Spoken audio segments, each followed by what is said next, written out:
This is a review of the British 1803 pattern Infantry Officer Saber. This one comes to us from Universal Swords. I'd already done a small short cutting review of this sword, but I wanted to actually get into more of the sword itself. The sword design, 1803 pattern sword, was designed to replace the 1796 sword used, which had a straighter and thinner, lighter blade. It was deemed inadequate by some regiments and stuff, especially those that got separated off from the line formations and stuff, had a different style of fighting, and therefore needed a sword that was more appropriate. And this was the sword that was patternized by the British in 1803. This replica is follows the pattern itself, because many officers commissioned their own swords from various swordsmiths, and that there was many variations of the original version of this sword. The lion's head pommel was part of what had to be there, but of course there's many different variations of it. Some actually, they say, look like a bit of a dog's head. The Royal Cipher of King George here on the guard, it's GR, or yeah, GR, George Rex, being Latin for king, and the crown above it. Some of these are sort of cut out, filigreed, so that you see through, and some of them are actually solid like this. Other variations are the grip material. Some have an ivory grip rather than leather. So, some of the original, I think, were fish skin, and some were ivory. The blade itself, some of them were curved so radically that they're practically useless for in the field. I think they were just parade swords or whatever.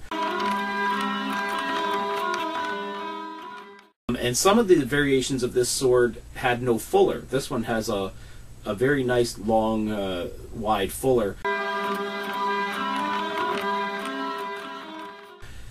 Also, because they were owned by officers, depending on, you know, the status and the amount of money the officer had for having a sword made, they were often highly embellished. Scripting on the scabbards, engraving on the blades, and bluing and gold leaf everywhere, all kinds of embellishments to their swords, personalizing them sort of. This one is quite standard. I looked up online. I was researching this sword a bit to find out how historically accurate this piece from Universal Swords was. There are variations in the design of the brass pieces of the originals, variations of the shape, actually, of the guard. I did actually find examples that very closely matched this replica from Universal Swords, right down to the styling of the King George symbol on the guard.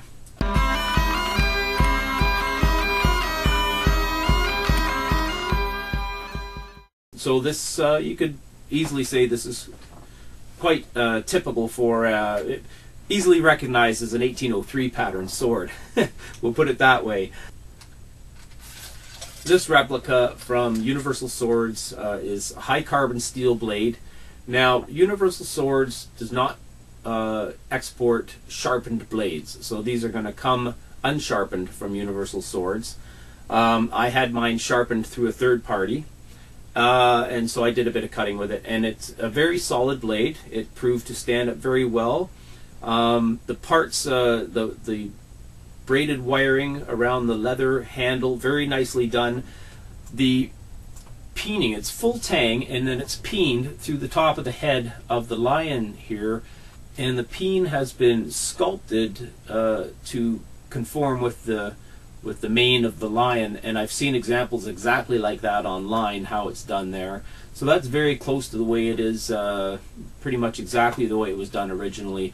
Some of these original swords had a bit of a ring here at the top. I'm not really sure what that would be for, but this one, this replica doesn't have it. I was also curious about the smoothness of the inside of the guard, and when I looked up online for original examples of this sword, that is very typical. I guess you don't want anything rough in there when your hand's inside it, and that's the purpose behind that. So historically accurate, I give it a pretty high mark.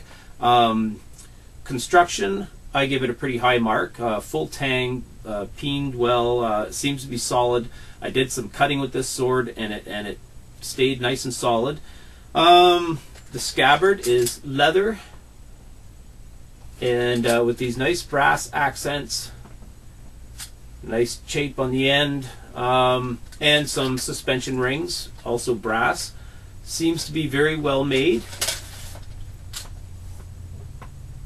And so there it is, the 1803 pattern British Infantry Officer Saber from Universal Swords.